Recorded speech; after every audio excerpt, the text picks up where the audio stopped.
Good evening and welcome to the Dollar Dogs and Beer podcast. I am your host, Andrew, and this is episode 80. The A's are headed to Vegas. We have everybody in here tonight, Jason and Joe. Joe, how are you doing tonight, bud?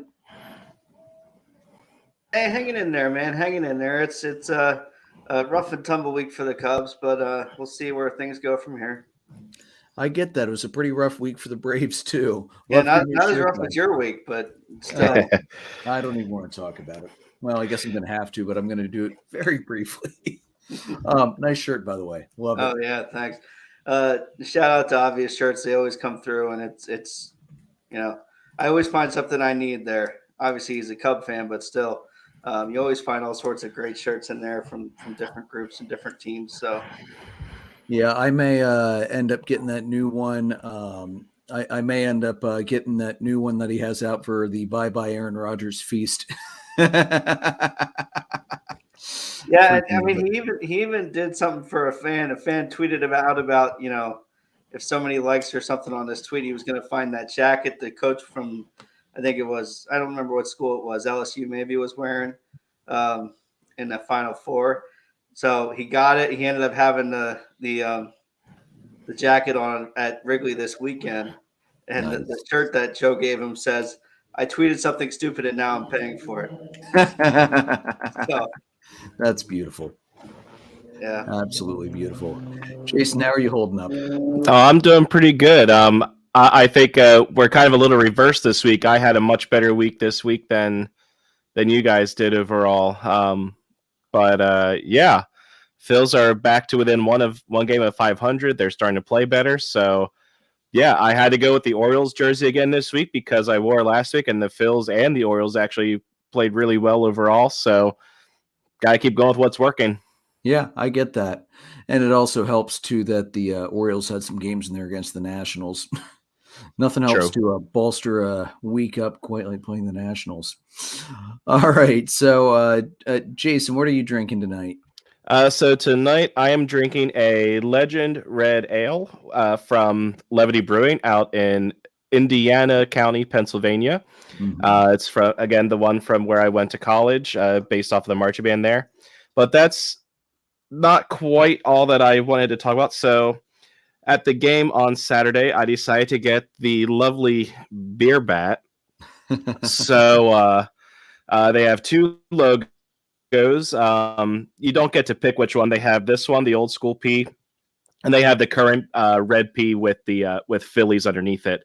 But yeah, so 30 ounces essentially. So one can does. This is one of the bigger cans, obviously, but so it feels pretty good. So yeah. Be drinking out of this tonight, so should be good times. Going to be interesting to finagle around here. I like it better with the old school P than the current P. Honestly, I think it's a better look. Yeah, I agree. I agree. I was actually kind of hoping I would get this one. So yeah, we're all set.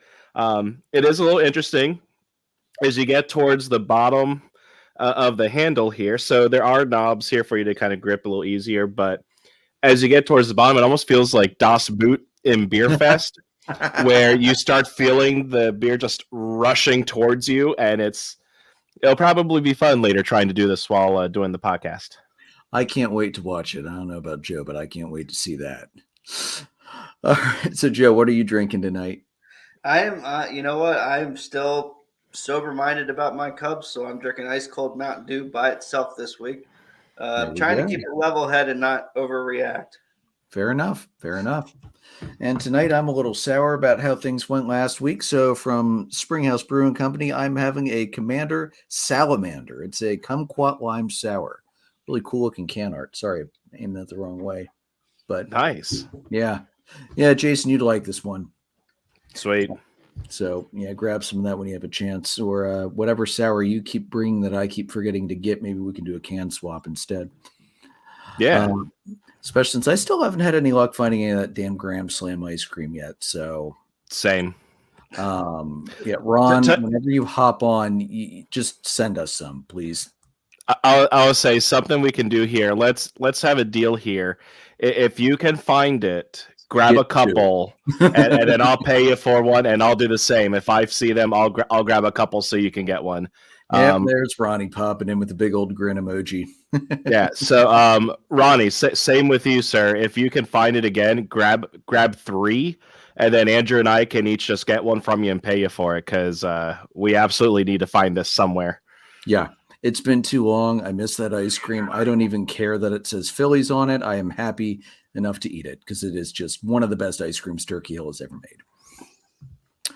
All right, let's move into things tonight. So our headline, the Athletics are heading out of Oakland in what is a surprise to absolutely no one who has been paying attention to this over the last couple of years. They announced that they have signed a building agreement to purchase land near the Las Vegas Strip where they will construct a new ballpark. The site is 49 acres, and I believe there's an option to buy another 4 acres or something like that.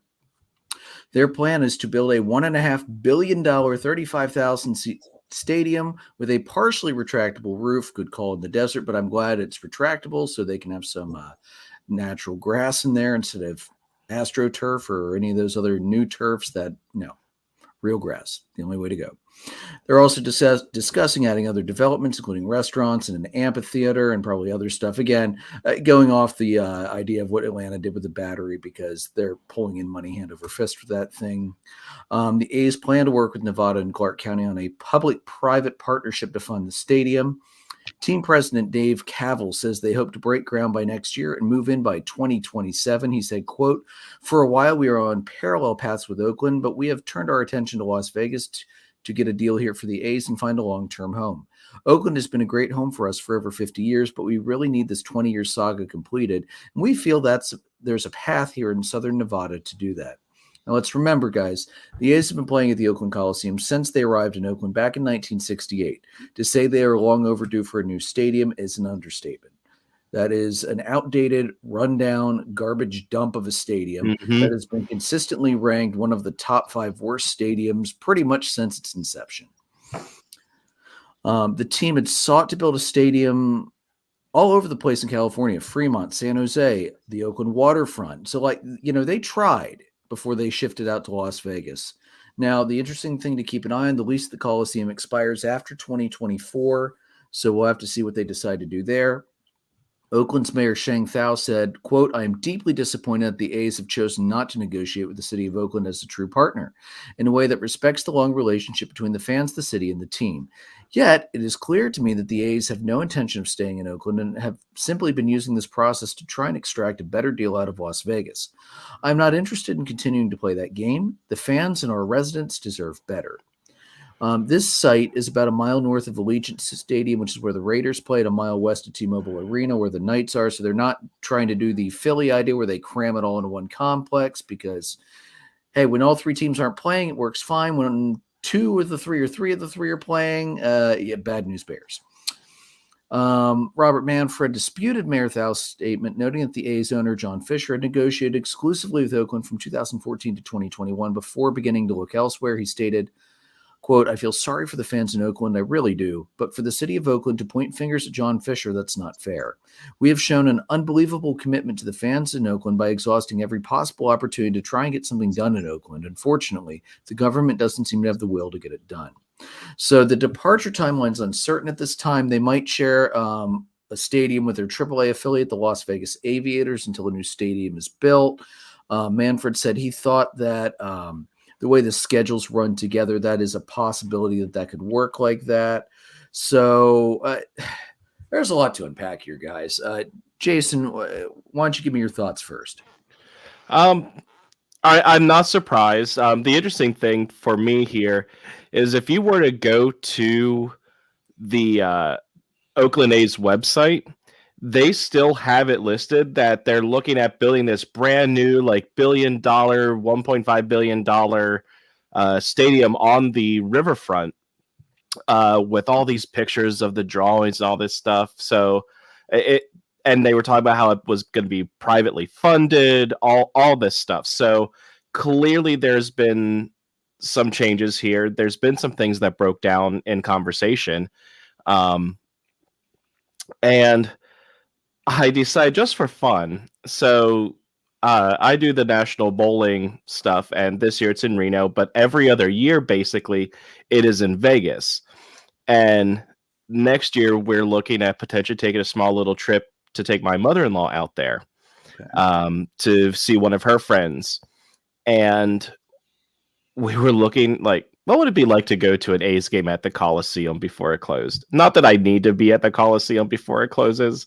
I'll be more than happy to see the A's play in Vegas in a few years, but I'm not surprised that they don't have fans in the seats, because when you look at their ticket prices, lower level, basically at a bad ballpark, at like with like a bad team, the lower level should be somewhere around maybe like $40 at most, $50. The A's are charging $80 for a seat in the lower level. 80. 80. Now, if you go farther back in the lower bowl, so if you're up near the top, near the concourse, you're looking at like 60. But still, for that kind of a product, for the owner not caring about the team, it is so clear why there are no fans in that stadium. Who in their right mind would pay $80 for a seat to watch that kind of a game in that kind of a stadium? I wouldn't pay $80 to see most baseball teams. Let's be real here. I'm kind of a cheapskate, proud to admit it, but there's also so many games in a season. You can't charge prices like that and expect to stay solvent. Gee, I thought Wrigley was bad. Holy shit. Yeah. I mean, the average cost overall for a game, you're probably looking for lower level. For a good team, you're looking like $100, $125. Yeah. But for a team like the A's, that needs to be down to like $40. Like, to give you an idea, when I saw the Rays play the Yankees, okay, so the Yankees, so ticket prices are already going to be inflated because of who's coming to town. At the Trop, this is when the Rays were terrible. We were 10 rows behind the Rays dugout for $20 a seat. Well, you just can't beat that. That is more like it. And that's closer to, this was a few years ago, so figure for price increases and everything. So probably close to like $40 if they were bad today. But $80 for a seat to watch a AAA team play. I mean, kudos to Las Vegas. They're going to have multiple AAA teams or multiple minor league teams that people can go watch baseball. And they don't even have to find a different stadium. It's going to be a one-stop shop for a little bit. Yeah. Between that and the Raiders, they have like 3 minor league teams. Man. Yeah, you can't say that about the Golden Knights. No, absolutely not. Joe, what are you thinking, man? Well, I mean, look, the mayor is completely ridiculous. I mean, we didn't talk about Vegas until probably last year. I don't think across Major League Baseball, they weren't talking about it. So, kudos to Rob Manfred. He's actually right about this one. They didn't, we've been talking about a new stadium in Oakland probably as long as I can remember. And, Vegas talking about a new stadium last year. We've been talking about a new stadium in Oakland since years before we started doing this podcast. Yeah. I mean, what I find interesting too is you're seeing the A's fans kind of revolt a little bit on this. The shirts they're selling, the game I think is June 13th that they're going to try and organize their boycott and buy out the stadium. But the shirts they're selling that they say "We Are Here" on them and nice, it's a green shirt, yellow and white lettering on the shirt. The website for this actually it's lastdivebar.com. And the reason for that, so they have shirts on there that says baseball's last dive bar, the Oakland Coliseum. And they're not wrong. So they're not wrong. To say it's about fans is just ridiculous. If you're not going to invest money in the product, then people aren't going to go. No. and they shouldn't. So here's the thing. Here's the thing that really gets me. Manfred even brought this up later in the interview. Attendance in Oakland has been dismal for years, even when that team's good, because nobody wants to go to that stadium. They've given the city so many chances. They've looked at so many different sites. The city's not willing to work with them, and I'm sure Oakland's probably trying to cheap out on how much they're going to pay, because that's kind of a general running theme with that franchise. So I'm sure that's going to be, years down the road, that's going to come out as something that was a roadblock as well. Yeah. But, one thing I wonder is Oakland, I think, can immediately expect a boost in revenue from the new stadium. Fans are going to show up, even though the on-the-field product is going to remain garbage for some time, and to all that young talent they've been acquired is major league ready, at least. My question is going to be, are they going to make a good faith effort to take this increased revenue they're going to get from better ticket sales in Las Vegas and reinvest that into the team and try and improve this team so they have a better quality product on the field? Because yes, the stadium is a huge issue in Oakland, but the on the field product has not been good. And let's be real, they got away with low budgets for years because Billy Beane's a freaking genius. But they're not doing that anymore. I mean, look, you have to spend at some point. As a Cub fan living out the last 3 years, what have I said all the time? You got to spend money. Seriously. Yeah. You can't have the most expensive fan experience in all of baseball and not spend money. And if you're the A's, you can't be charging $80 for the lower bowl and not spend money. Yeah.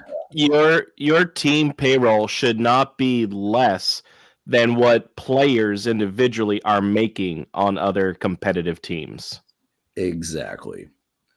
Well, wasn't it? I don't know if it was the A's in the offseason, but they were like at the same payroll they had like 30 years ago. It was ridiculous. It was the A's. Mm-hmm. And I think the Reds as well, if I remember correctly, because the Reds, if you take Joey Votto's contract out, they're really not spending anything. I mean, hell, Ken Griffey is the third highest paid Red, and he hasn't played in 15 years. Exactly. So, sadly, that does not count against the competitive balance tax threshold. Wouldn't that be interesting? Because then the Mets would have to add Bobby Bonilla into that too. Although, let's be real, the Mets have shown they don't give two flying flips about the CBT. So, no. But yeah, so we are gonna have a team in Las Vegas, and Pete Rose is once again going to be spouting off about why am I not reinstated when we are moving a professional baseball franchise into the gambling heart of America. So I can't wait for that one to happen. I don't know about anybody else. I mean, at some point you have to look yourself in the mirror if you're MLB and go, look, like we can admit that he was one of the best hitters of all time, and keep him out for the manager side of it. Like if you want to thread the needle, let's keep him out as a manager, because he was never really Hall of Fame worthy in that respect, and let him in as a player. I still think they're going to stick to their guns, and 2 days after he's dead, that's when they'll put him in the Hall. I'm sure that's what's going to happen. Yeah. Yeah.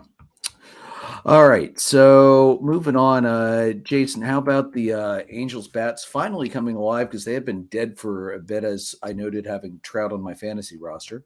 Yeah, and I was glad that they waited until I didn't face you in fantasy there. But the Angels bats really did come alive, especially yesterday.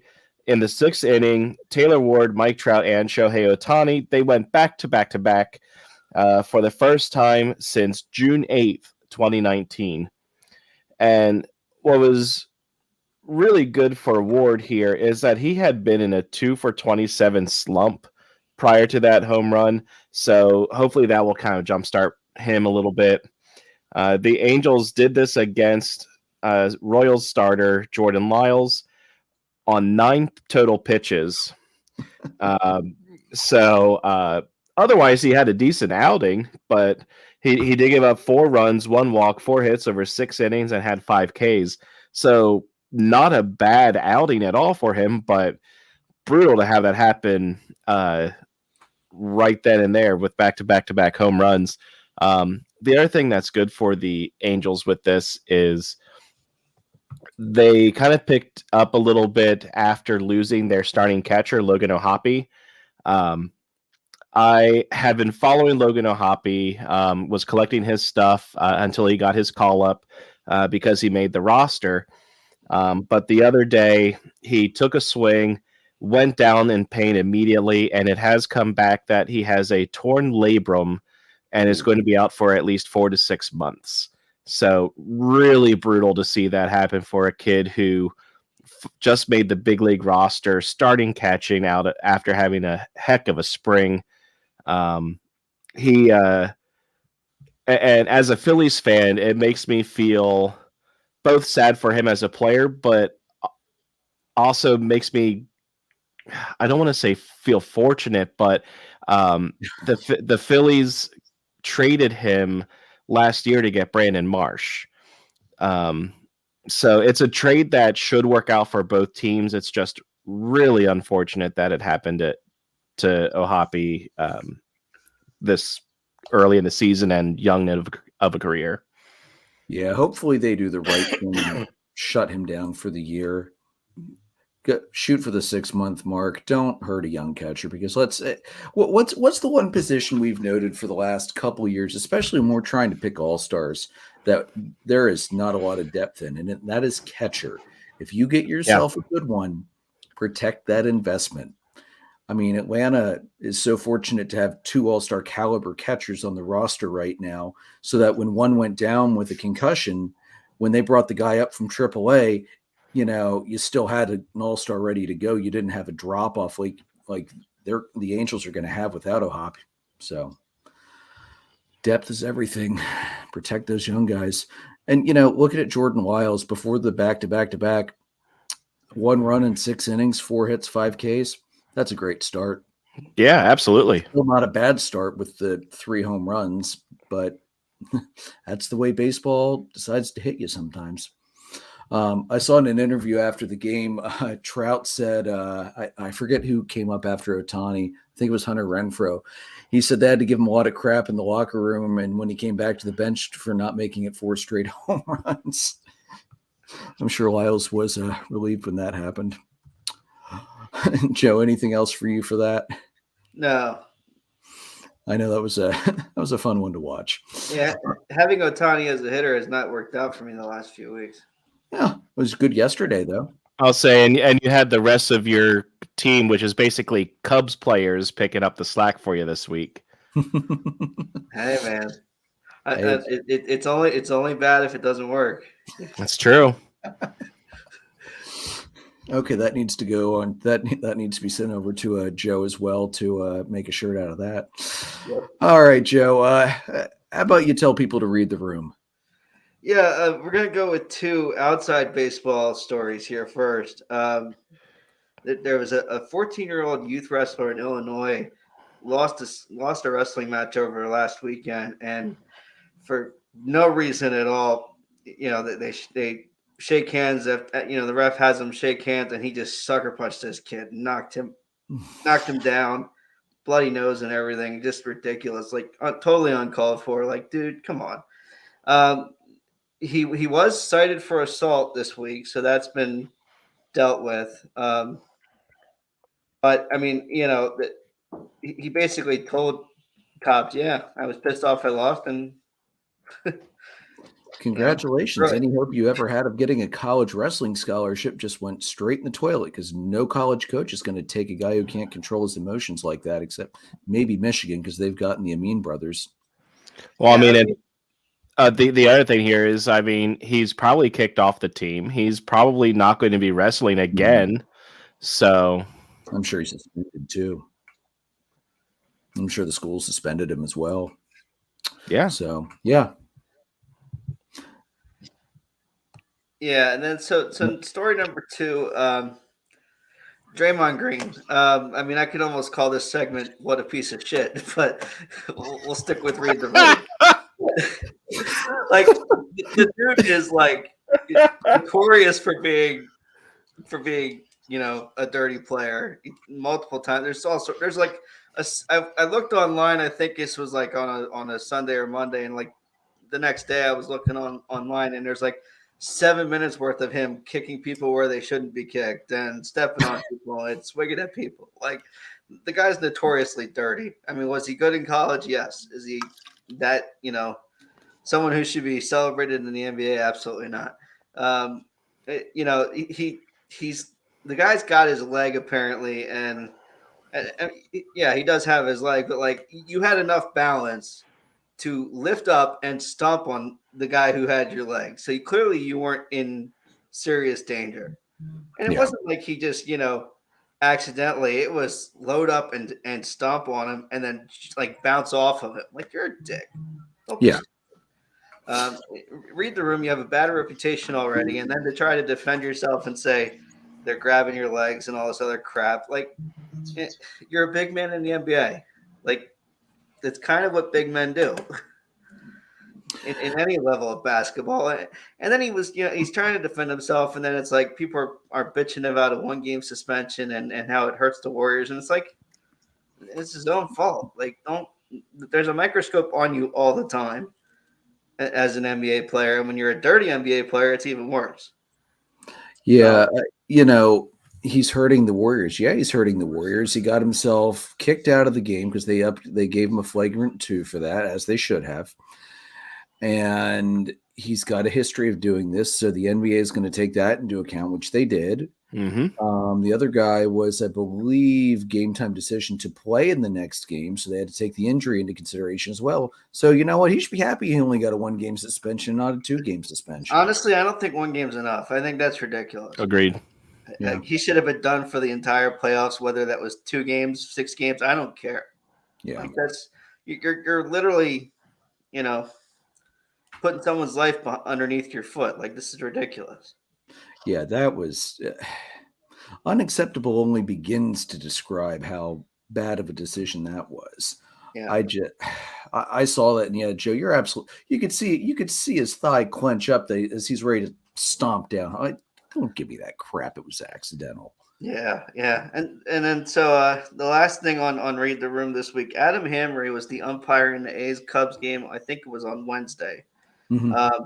And there was a called strike 3 pitch clock violation on Aledmus Diaz. And in between that pitch and the pitch he got called out on, it was clear that he was kind of looking at his hand, kind of shaking things out because of it got inside on him or something.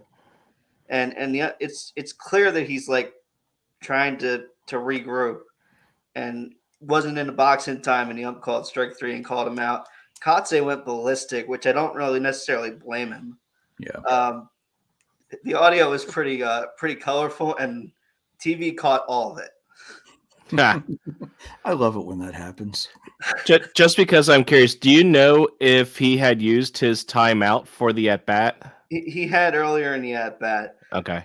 But my contention is it's clear that he's like, something's off with his hand. He's looking at it. He's rotating his wrist. Clearly, he's a little unsure of something.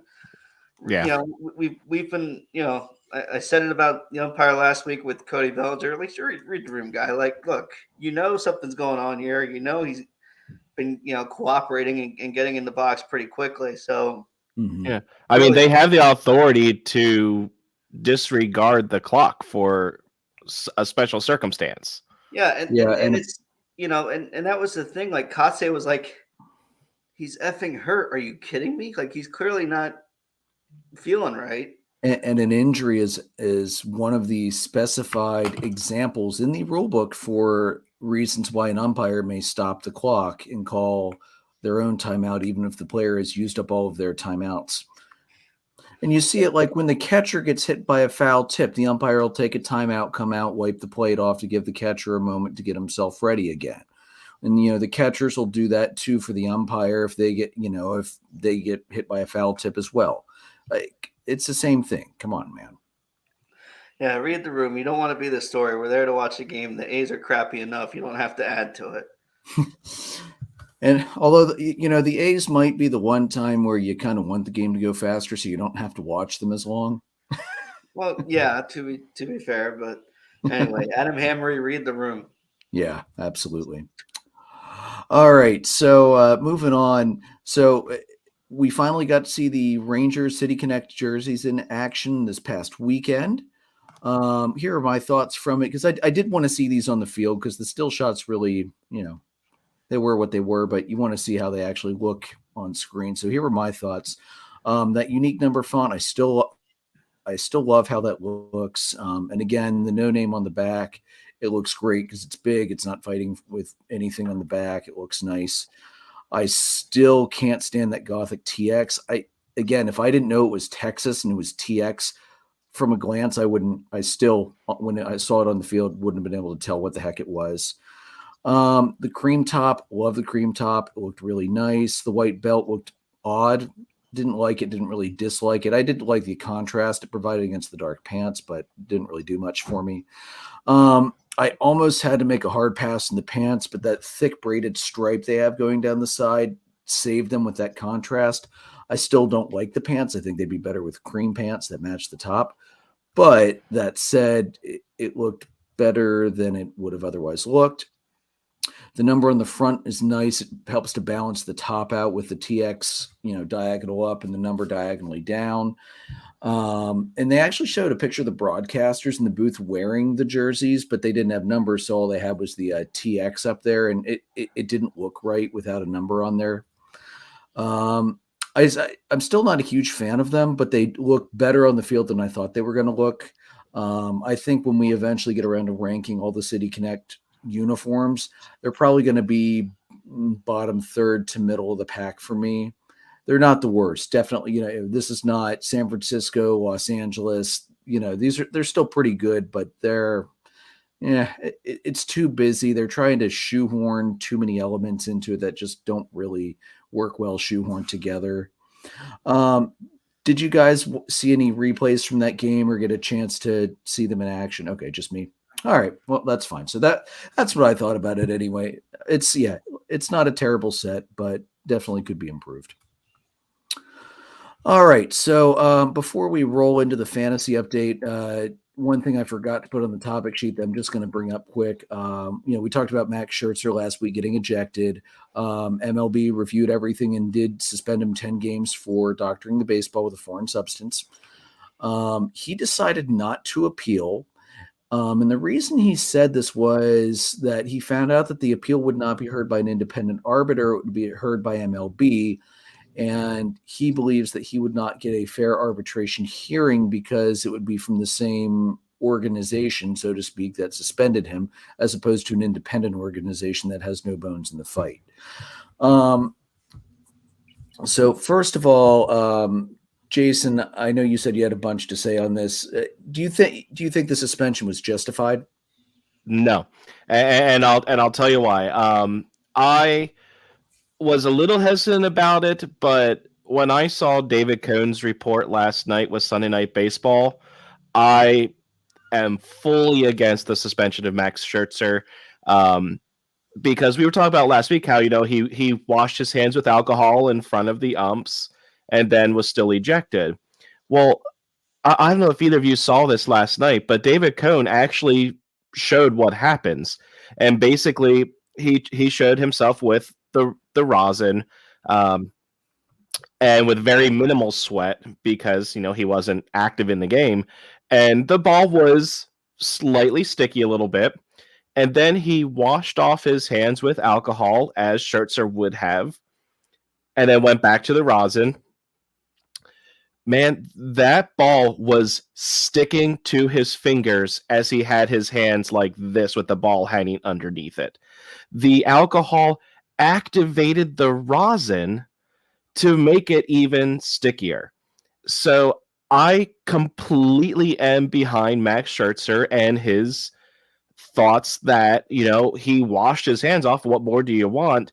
Because it's not his fault that the alcohol that they wanted him to use caused the reaction and made it even stickier. So I do not think that the suspension is right, and I am 100% behind Max Scherzer on this case.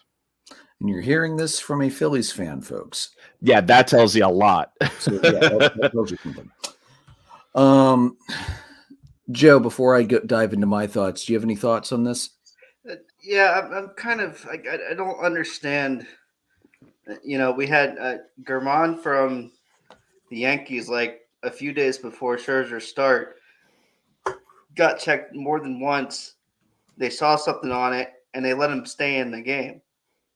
Like, if you're gonna do this with the rosin issue, then you need to call it evenly here.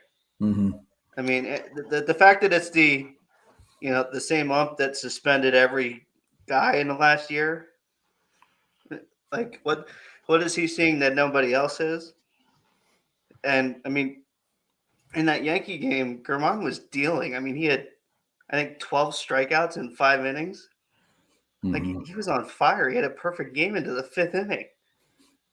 And they didn't like what, they checked him multiple times and didn't like what they were seeing, but they didn't kick him out. And here's, I think, one reason why this factored into Scherzer being ejected from the game is that he was breaking far sharper than he normally was.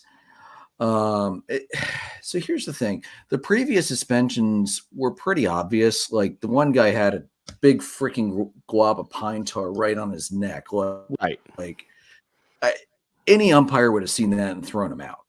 Like that's not what I'm putting on one particular guy noticing something that everybody else missed. Here's my question with the alcohol. If it takes it off right away, is it that Scherzer did it right before he went out and it didn't have time to dry? And now that it's coming out that the alcohol makes the rosin stick harder, I wonder how many pitchers are going to be like, oh, wait a second. I could use this as an enhanced rosin. And, we talked about this before when MLB was going to start with the crackdown on foreign substances. Was that last year or 2 years, whenever that was? No, it was 2 years ago because the year Atlanta won. We talked about they need to get together a group of guys from MLB and a group of pitchers and say, let's figure something out so that we have it available, especially for the really cold games, so we don't have pitchers losing control of these 99-mile-an-hour fastballs, but at the same time that it's not giving them too much of an unfair advantage to make the ball break unnaturally sharp.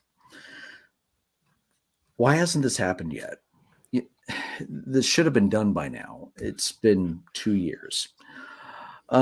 Jason, I'll admit I did not see Sunday Night Baseball. I didn't hear about all of that. It does change my perspective a little bit. I was initially on board with the suspension because it's straight black and white in the rules. You doctor it, you get ejected, you get suspended. Yeah. But because we don't know if Scherzer knew this would happen or not, I think we should err on the side of saying no, he probably shouldn't have been, or at least had a reduced suspension, just lost one start maybe. Yeah, and I think that's the thing for me too. I was thinking, cool, yeah, suspend him. It's what needs to be done. Go back and watch that video.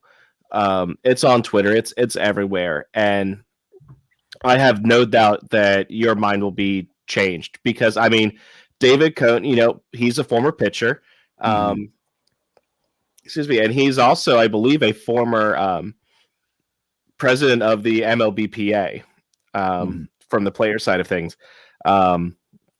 So I just watching that video, I'm like, this is so clear as to what's going on. And I don't think he should have been suspended. If he had any kind of a suspension, one start, not the two. To me, it's coming back again to MLB trying to just do things with the game and umpires taking too much of an ump show effect. Yeah. Yep, I would definitely agree with that. All right, so moving back onto the scheduled topics, we will move into our fantasy baseball update from last week. The week 3 results: Acuna's Boomas, my team, beat Schmidt Happens. That's Ronnie's team 16-10, and Joe squeaked out a Happy and Hornersby 13 over Jason's Turner and Chooch 12. That one was really close. That heck of a win to pull that one out, Joe. So the standings after week 3. Jason is still leading the way at 49, 28, and 7. I'm in second, 42, 36, and 6, 7.5 behind. Joe's in third at 35, 40, and 9, 13 back. And Ronnie is pulling up the rear at 22, 49, and 8, 21.5 games back. Again, this is the part of the show where Ronnie tunes out for a little bit. Yeah, when I asked Ronnie for his thoughts from last week, he basically said, my team sucked, move on. Or no, I'm sorry. He said my team is trash. I believe were his exact words. Yeah. Here's the thing, though, Ronnie. Our matchup, even though I won, it's kind of like me and Jason's matchup from the week before that.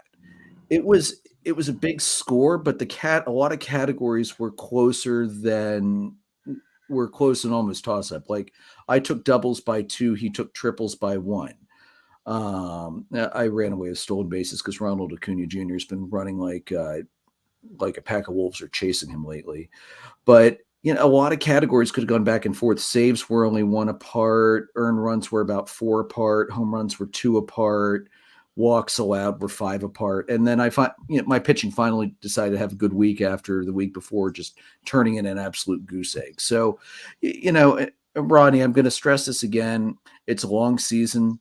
And since it's a 4-team league, we're all going to make the playoffs anyway. So your exact seeding doesn't really matter too much in the grand scheme of things.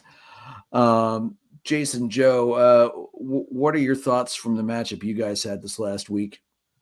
I mean, Joe ended up coming back and winning. I took a slight lead around Thursday or Friday into the weekend and into Sunday. It was only like a 2-point lead or something like that. But the trouble for me this week, Joe's team decided to continue their hot hitting, whereas my team was lucky to break 200. They had a very down week offensively, and my pitching, while it was good and it was good enough to get me to where I needed it to be, there were a few categories that definitely hurt. I believe we may have tied in wins, Joe. I don't remember right offhand, but my team went from 8 wins down to 3 this week. So that hurt. They just didn't perform overall this week, except for my closers, which got me 6 saves, I think. 9 saves. 9 saves. So there you go. Like in 3 wins, you guys tied wins. Yeah. So my relievers really stepped up.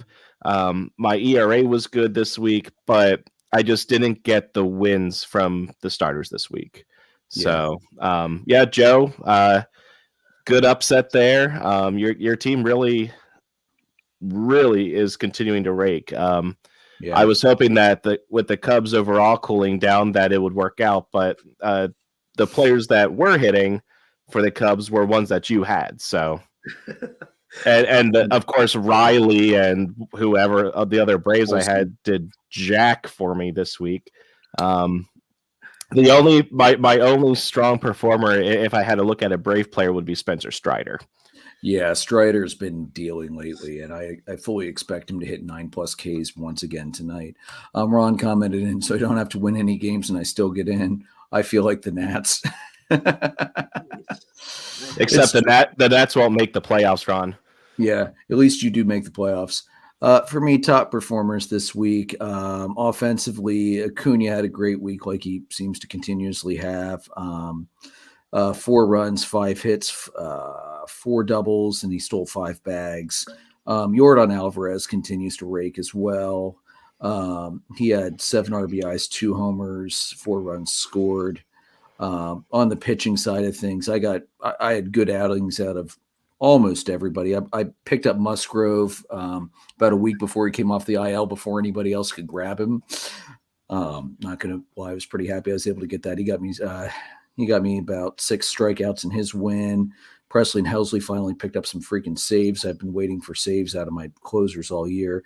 I got 2 starts out of Christian Javier. He picked up a win, and he got me 15 strikeouts, and DeGrom got me 16 strikeouts. So the strikeout machine was working very, very well this week, and hopefully will continue to work very well for me, because I feel like I might need it, because I doubt I'm going to get many 6-0 weeks. Just don't feel like that's going to happen too often, because DeGrom gets hurt all the time. So matchups this week are me and Joe and Jason and Ron. So we're back around to the restart already. All right. Yeah, the other thing here with fantasy, I was thinking, Joe, Scherzer really hurt me by getting tossed, because he was like 4 1/3 innings in, so he was getting closer to that quality start, looking like he was getting a win for me. Mm-hmm. And then not only did it hurt in that game, but it also took me out as far as getting another start out of him for the week. So yeah. And then I found out with Tatis, you can't put a suspended player on the IL, so you couldn't even open the roster spot. Right.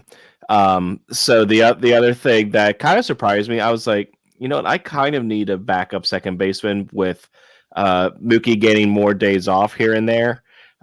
So I went to the player list, and I could not believe that none of you had Marcus Semien on your team.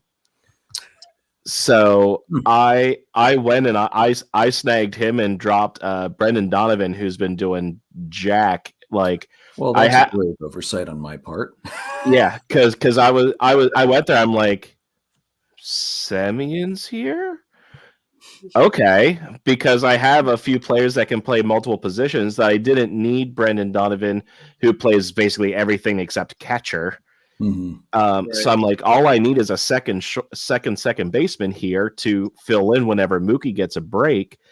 And I was like, all right, that works. Mookie was on paternity leave part of the week last week. That's why he was off more. Yeah, but I definitely needed somebody for whenever he gets a break, because Brendan Donovan would not cut it for those random breaks. No.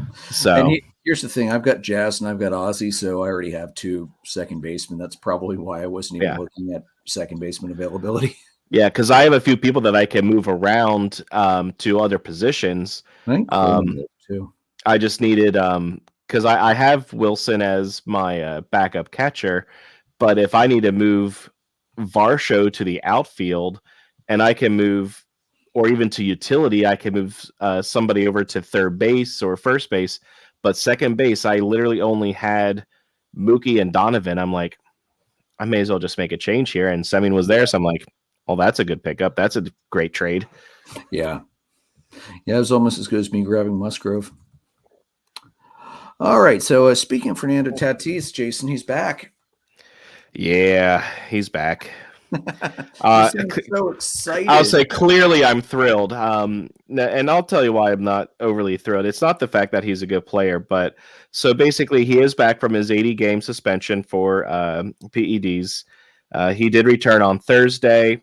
He's off to a little bit of a slow start, which I'm okay with. He obliterated pitching in AAA because of course he should. Yeah. So, in 18 at bats so far, he's hitting his slash line is 167, 211, 544 with 2 runs, 3 hits, 1 home run, 1 RBI, and no stolen bases. He went 0 for 5 on Thursday, 1 for 5 on Friday. His first home run came against Merrill Kelly of the Diamondbacks on Saturday. So the main thing for me here is it's not so much that I'm upset that he's back, because you serve your time, you come back. Yeah. My issue is that he was allowed to play in the minors. Yeah. That is my issue. If you are suspended from baseball, you are suspended from baseball. Yeah, I agree. You shouldn't be allowed to have rehab starts before the suspension is up. It's not like he's injured and coming back. He should now have to take the time to get back and ready. Yeah. It's to me, it's absolutely not right that he was able to play baseball while suspended in order to get himself back into game shape. I think he should have had to not play baseball organized baseball for 80 games, regardless of the level. So that's my issue with Tatis coming back in his suspension is primarily that. Yeah, no, I completely agree with that. Yeah, I mean, it's garbage that it works out that way. I'm not surprised he got out to a slow start, given that he came back on 420. But yeah, I wonder if he had to get tested for that too. You guys are right. Like, there's no reason he should be playing tune-up games when he's not allowed to play at the major league level. It's not like you said. He's not like he's hurt. It's just ridiculous. Like, how this loophole even exists is beyond me. Yeah, it's ridiculous. All right, so Joe, we saw a big-time pitcher. Well, I guess at this point we could say former big-time pitcher DFA'd last week, Madison Bumgarner. Yeah, he got the contract he got with the Diamondbacks was clearly a contract based on what he had done and not what he was probably capable of doing. I mean, and you can either look at it as him just aging out, or you can look at it as, the team around him is not very good either. I mean, it's a combination of things, but he's clearly not the same pitcher he was in San Francisco. I mean, I'd buy that last year. The Diamondbacks were not good last year, but they're really good this year. So this is all on him. Yeah, there's potential there, obviously, in Arizona. We talked about that a ton in the offseason. He was in the third year of a 5-year, $85 million contract, which, again, I think was based on, what he had done and his pedigree rather than, forward-thinking projections by the Diamondbacks. The GM said, I think the recent performance over the first part of the season in totality, kind of adding up start after start, trying to live through as long as we could, knowing we wanted to turn it around, and we didn't see that yesterday, so we made that decision. He was released on DFA'd on Thursday. His record in Arizona is 15-32 with a 5.23 ERA and 69 starts. It's awful. Almost as bad as Michael Fulmer for the Cubs, that reliever. He's trash this week, that's for sure. So Bumgarner's almost as bad as that. The Diamondbacks will owe Bumgarner about $34 million. The dude is 33, and he looks like he's 50. Yeah. When you look at some of the other younger guys. Clearly not performing what we expect him to do. He was clearly he's a shell of the, game 1, game 4, and bullpen guy in game 7 for the Giants. It's clear that it's, the end of the road for him, probably. Yeah. Well, he's not old by pitching standards. He's only 33, but let's remember all those years in the playoffs with the Giants, he pitched a ton of innings. So for a 33-year-old, he's got a lot more mileage on that arm than a typical 33-year-old pitcher would, which I think is definitely a factor right now. The big thing that's striking me for this year is that Jason, is that That's me? Okay. All right. Gotta love that for that. Yeah, but motorcycle just randomly went by outside, so. Okay, I was wondering. All right. The thing that really strikes me with Bumgarner this year, the fact that he's got 15 walks to 10 strikeouts and his whip is over 2. I mean, the dude can't get anybody out. I don't think this is just going to be a change of scenery kind of guy will make things better. When you're performing like that, that's not because of the team you're on. That's because you literally can't figure out a way to get guys out. Your command is all over the place. I forget who MLB Giants beat reporter is, but in their newsletter, they said, before y'all get on the reunion with the Giants train, that's very, very, very unlikely. The Giants are well set with pitching right now, even with Alex Wood being injured. They're still very deep, and he is not better than their 13th best pitcher in the major league roster. So that I would think if Bumgarner is going to go anywhere, he is going to go somewhere where they just either get wrecked by starter injuries or somewhere where he is willing to play in AAA for a while for a team. Jason, any thoughts? You're muted, bud. Yep, muted myself for the motorcycle and forgot to take that back off. Anyway, but yeah, I'm not entirely surprised that he got DFA'd. He's not the pitcher he used to be. He got run into the ground within the Giants organization. So, I mean, while he's still young, you need to remember that he's been up for quite a while. So, yeah, I'm not really surprised. I'm sure somebody is going to pick him up, especially when they can get him for the league minimum. So $750,000. Yeah. So, but Phillies fans and Dave Dombrowski, no. Absolutely not. I don't know. He might be better than your 13th bullpen guy. Yeah. No, probably not, actually. Nah. They've improved somewhat. Oh, they've improved a lot. I will give you that information soon, sir. But yeah, so somebody's going to pick him up. Maybe the A's, maybe the Royals, somewhere that he can try and get back. So, yeah, I don't see anything good changing for him, though. All right, Joe, how about the bring out the good stories? Well, we're going to start with football because it's fun. Bring out the good. Aaron Rodgers is no longer in the NFC North. Woohoo! And I mean, the other part of this is you cannot believe what the Packers got for him. I mean, yeah, the Packers struck gold with this deal, and the Jets are just clearly stupid. So I'm glad that Rodgers is gone from the NFC North.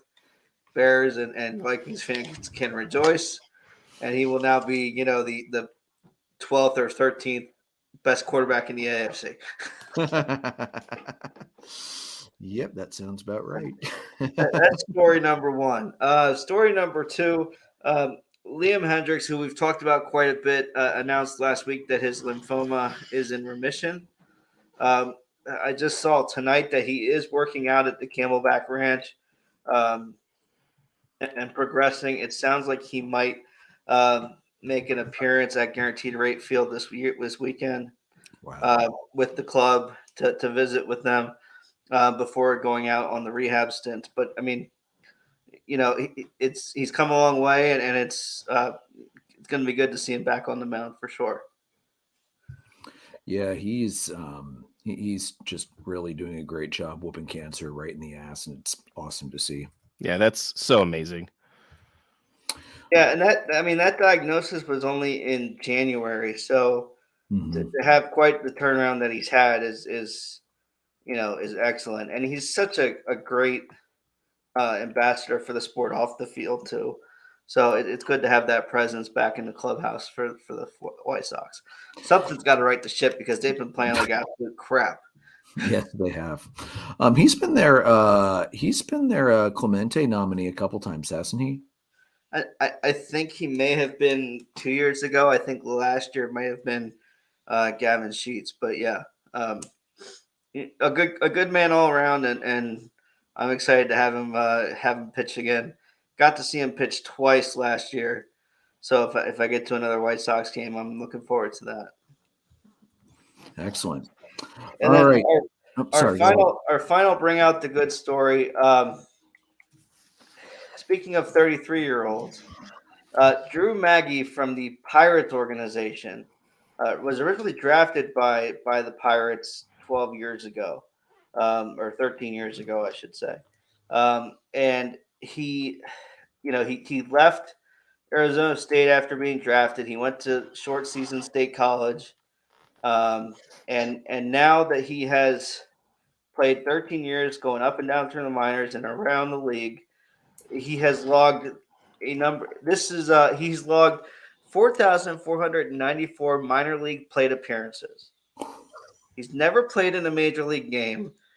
This is his second call up. He was called up by the Twins in 2021 when he was in there on their taxi squad in Toronto. A guy sustained an injury. He never got in. So now he's back up again at 33. Brian Reynolds went on the bereavement list. So he's down for minimum of 3, max of 7. So we're not sure if he's going to get playing time, but still, 33 years old, getting another shot, hopefully to get in the game. When he was drafted, he, had a they went toward PNC Park. He loved it. He thought it was great. It'd be fun to play there someday. So hopefully he gets that opportunity. Yeah, that's a truly awesome story. Wow, just shows you that, you never give up. Yeah. 13 years in the minors, man. Wow. You love this. You love the game of baseball when. Yeah, absolutely. All right, so we have some merch dump released. The Mother's Day hats have been released. They are gray hats. The logos are in a light pink color. Some of them have a darker gray where needed for accents, like the Twins for the TC. There's a pink patch with flowers on the right-hand side of the cap. I don't know who thought gray and light pink would look good, but I would not be one of those people. I don't think they look particularly great. I did see them on Saturday. They were in the store at the ballpark at Citizens Bank Park. They didn't look terrible. Okay. I think it's one where you need to see them more in person. But they didn't look bad. Okay. And then for Armed Forces Day, olive green caps, the team logo in black with gold trim, an American flag behind the logo, of course, with the exception of Toronto, and our nation's finest patch on the right side of the cap. Again, that's not going to be present on the Toronto cap as they are a Canadian-based team. I can't stand these. I don't like these at all. I mean, at least they're not a god-awful camo print, but I can't stand these. And big pet peeve of mine, that is a direct and blatant violation of the United States flag code. You cannot use the American flag on a uniform. You can have a patch of the flag. You may not use the flag itself as part of a uniform.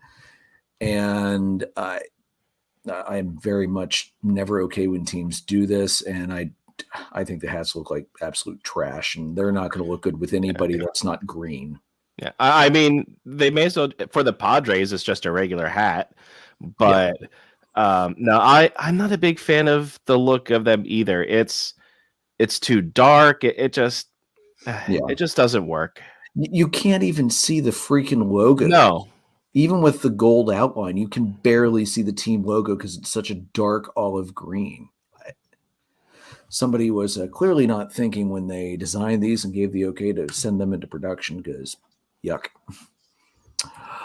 All right. Yeah. Jason, what do you have for Down on the Farm? Yeah, so Down on the Farm this week, our hitter of the week is Colton Cowser of the Norfolk Tides. They are the AAA affiliate of the Baltimore Orioles. And this week he went 5 for 15, 3 home runs, and 5 RBI.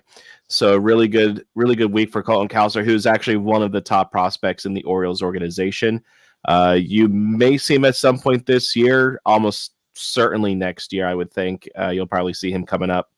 And then our pitcher of the week, Jacob Lopez from one of the better teams as far as names goes. It's not quite Trash Panda level here, but the Montgomery Biscuits, the AA team for the Rays.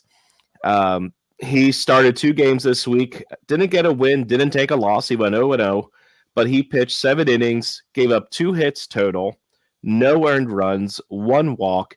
And the kicker here, he had 12 strikeouts in those 7 innings. Holy crap. Right? And the thing is, he had 6 in each game. One, he went 4 innings. One, he went 3 innings. He averaged 2 strikeouts an inning in that one game. Wow. Yeah. Jacob Lopez. How hard is he throwing? Like 98, 99, 101? I'm not sure. I just looked at those stats, but he has to be throwing heat. And or have some kind of ridiculous movement on his breaking pitches or something. But yeah, Double-A for the Rays. The Montgomery Biscuits. Jacob Lopez. Yeah, I'll look that up when I get a chance. Then, Joe, how about you move into the Cubs while I look this guy up and see his scouting report? Sure, we'll do that. Look, mixed bag week for the Cubs this week. I mean, they started off the A's series, and I think I said last week if they don't win at least 2 out of 3, this is a losing week. Fortunately for me, they swept the A's. They won 10-1 on Monday behind the stellar pitching of Hayden West Nasty. 7 innings, 5 hits, 1 run, 7 strikeouts. Wisdom had 2 bombs, 1 solo, 1 3-run homer. The Cubs had 20 hits in this game. Nico, who killed it for my fantasy team, was my best hitter. Went 2 for 5 in this game, Hap 2 for 4 and 3 RBIs. Game 2 was a 4-0 win. Nico with his first homer of the year. Bellinger and Madrigal had RBI singles. Stroman continued to dominate. This was his 3rd straight quality start at this point in the week. 6 innings, 2 hits, 2 walks, 5 strikeouts.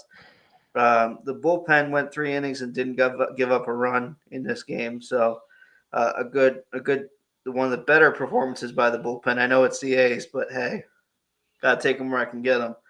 And then they win the Wednesday game 12-2 behind, again, Justin Steele, another quality start for him.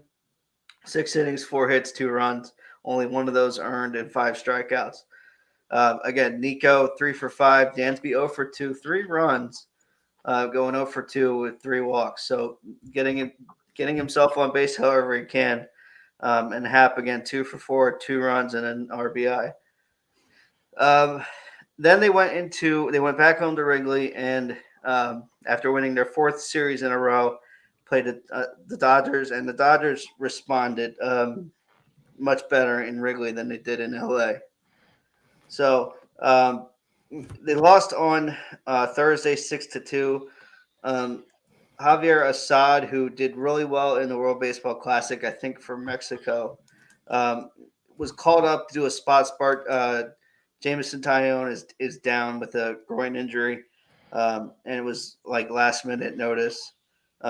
So he didn't pitch too great, but he also didn't pitch terribly. The bullpen pitched like absolute trash, and Michael Fulmer should be released immediately.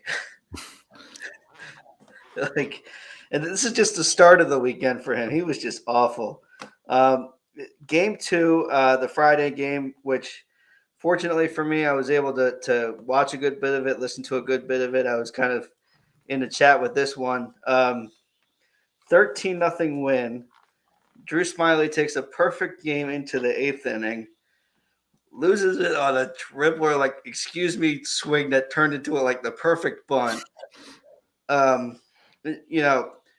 What I found out today is that Jan had called it, and I don't know if Smyly just didn't hear him or just thought he was trying to make the play too. Jan had called it, but even if they field that ball cleanly, I don't know if they get him anyhow.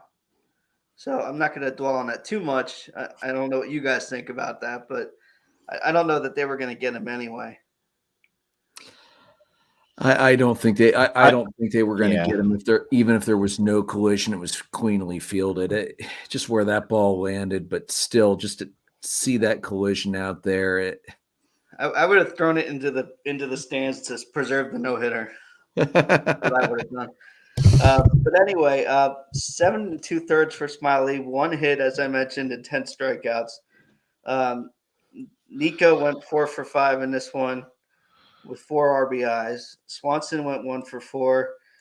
Suzuki 2 for 4. Mancini had his best game probably all year, 3 for 5 with 3 RBIs. Urias for the Dodgers, 3 1/3, 7 hits, 5 runs. So he was just not comfortable to start with. And then the Cubs went and scored 7 runs in the 5th inning too. So, 5 runs in the first couple innings and then 7 in the 5th. So this game was over pretty quickly. But exciting almost history if you're a Cub fan. And Smyly has been just really, really good. Where the hell was the Smiley when he was with Atlanta? And Philly. Yeah, I don't know, but I'm liking what I see, and I did like him a bit last year. I thought he could be useful, and he's proving that. His curveball is just wicked. Yeah. Unbelievable. It's got just enough movement, it falls off, and you're just like, okay, forget it. So if he pitches like this, I mean, who knows what will happen there. Rounding out the weekend, Mookie Betts made his debut at shortstop, so probably only in a couple of games that he'll, have shortstop eligibility in fantasy. The Cubs just won 9-4. Nasty had quite a bit of trouble controlling the ball. It was 41 degrees at Wrigley, and with all of the crackdown and stuff, you just can't grip the ball as well. And this umpire was squeezing on a cold day too, which didn't help. But I think he'll bounce back. Dustin May, who I think you had, Jason, in fantasy, pitched pretty well. No, I do. Good enough. I do. And you were like, are you really going to start Dustin May against a red hot Cubs team? Oh, wait, white hot because white's hotter, or blue hot because blue's hotter.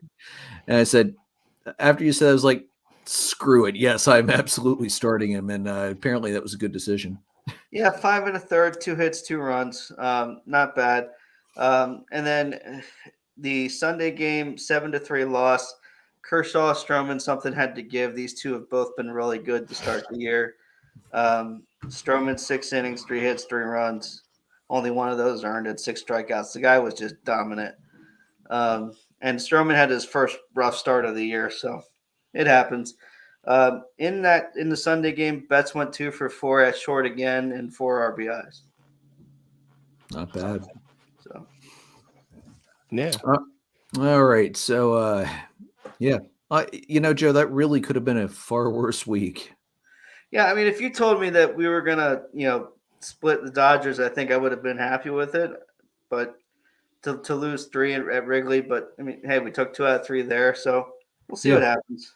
And you got the sweep of the A's. Yeah. Yeah. You and took if you're a team like series. the Cubs who's trying to make some noise, you have to win the games you're supposed to win. Exactly. All right, so moving on to the NL Central, because, Joe, you shared the screenshot in the group chat earlier. What the hell is going on in the NL Central right now? You've got the Pirates leading the way at 16-7. The Brewers at 15-7.5 game back. The Cubs are 12-9, 3 games back. The team Joe is most excited for me to point out here, the Cardinals at 8-13, 7 games back, and the Reds at 7-15, 8.5 games back. Holy crap. Raise the Jolly Roger. Oh my God. Damn. That's all I have to say is damn. And the thing that I just saw, like, while we were on here, is I saw that MLB posted their power rankings, their top teams, top 10, and the Padres make the list at number 10. Orioles are rightfully on there, number 9, Rays number 1, etc. The Pirates are not in the top 10, so I can't even take that list seriously. How do you not have the Pirates in the top 10 of the teams? They have the best record in the National League. They've won 7 straight. This is ridiculous. 8 straight, I think. You can't not have them on this list. Yeah, I think it's up to 8 straight now. 8 straight, yeah. What the hell? That's I'll see if I can pull that list up here quickly for you. Mildly, that's a very questionable decision by the writers of the power rankings for MLB.com. Because God. Here we go. Your power rankings, 1 through 10. The Rays, Braves, the Mets, the Brewers, the Yankees, the Brewers, Yankees, Astros, Blue Jays, Dodgers, Orioles, and Padres. No. How are the Padres a team that's where do under? They have the Pirates at? It only has their. Oh, you only have the top 10. Okay, don't worry. Yeah, it only has the top 10 there. But I don't get that at all. And everybody in the comments is like the disrespect for the Pirates right now. Yeah. You have a team under 500 in the Padres on the list. Yeah. Yeah, that list is garbage. I will never trust a ranking again. I mean, the Brewers are the Brewers. They're not terrible, but they're not great either. The Pirates are the hottest team in the league right now. Yeah. I wouldn't want to play them right now. No. Now, and this is after losing Cruz. I mean, that's insane. And we were talking about that after the injury. How would the Pirates be able to sustain this without such a key piece of their offense? And emphatically, that answer right now is yes. They are absolutely sustaining it. They are kicking ass and they are taking names. The big thing about it is they're having fun. They're just enjoying playing the game. They're loose. They're so loose right now. Andrew McCutchen is having a hell of a season right now. He's probably on your list later, but he's having a resurgent year, which, I mean, whatever you could call a resurgent year. I mean, he is getting older and he's not going to be the MVP Kutch of old, but he's playing well. He's hitting home runs. Like, the word you're looking for, Jason, is he is reinvigorated coming back to Pittsburgh. Oh, he loves being back home. Mm-hmm. Loves being back home in Pittsburgh. But the Pirates not being on that list is absolutely mind-blowing. Yeah, that's the Padres being on there and the Pirates not. That's straight garbage. Do you guys think that the standings will remain this way moving forward, or do you think we're going to see a little bit of shuffling in there? I know, Joe, you're expecting the Brewers to fall off the table at some point because they're the Brewers and they pretty much always do. Well, I'll let you guys talk first. It is my division after all. So yeah. I think you're going to see some changes here. I don't know that it will be sustainable for the Pirates. Part of me is just waiting for the inexperience to happen. And the youthfulness to happen, where they start to drop down a little bit. I still think that the Cardinals end up coming back to win the series. I mean, to win the division. I mean, we've seen, to take our own division, for example, Andrew, we've seen a team start out rough in the Phillies. They were 7.5 games back, and now they're only 3.5 back after 4 days. So a lot can happen, and I don't expect the Cardinals to stay down for long. Jason, we've seen that happen the last 2 years in the NL East. Right. The Braves and the Phillies started off very slow and then came on late and did very well at the end of the year. Right. So I fully expect the Cardinals will come back. I expect the Cardinals will still end up winning the division. I think they need to make some changes with their pitching a little bit. Yeah. That surprised me. The Cardinals pitching this year has not been good so far. I was expecting more out of the rotation than what they're getting right now. And Helsley has not been a great draft choice for me at closer. He may be heading back out to Waverland. Yeah. But I mean, part of me's just, it's kind of like with most teams that you don't expect to do well that really jump off the page, just kind of waiting for the other shoe to drop with the Pirates. Mm-hmm. But I will absolutely be quite all right if they continue this pace. Yeah, I'd love to see it. They've been so bad for so long. I'd love to see that beautiful stadium in play in October. And they're getting close. Like, as far as their talent level, they have talent and they have the youth. Pirates are going to be legit with, if not this year, within the next year or two. They are going to be scary in that division. Mm-hmm. Yeah, the Central is finally starting to uptick again. As the Cubs start bringing young guys up and getting them experience, the Pirates are a young team getting experience, and maybe we'll all get lucky and we could see St. Louis take a dirt nap for a couple seasons. I wouldn't be upset if that happened. Good luck with that. The Reds, the Brewers, they're what they are. But Joe, what are you thinking, man? Look, I do think some things are going to level out here. I do think I don't think the Brewers are as good as their record says they are. I mean, the Pirates, they haven't played the greatest competition in this early stretch, at least the last week.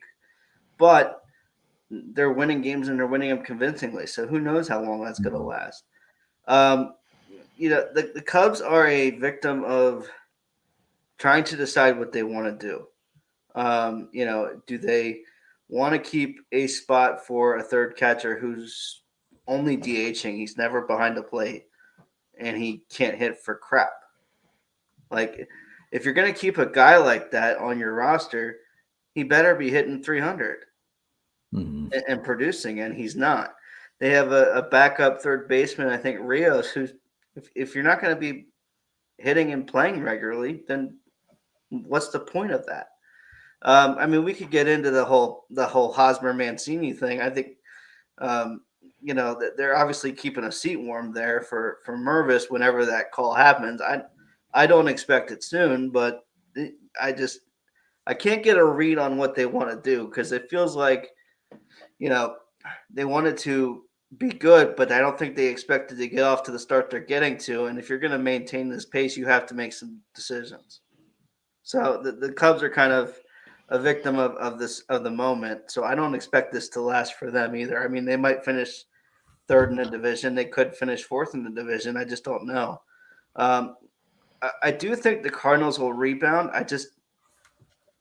Part of what I've been seeing from Cardinal fans is their displeasure with their man behind the plate, and I'm not disappointed in that one at all.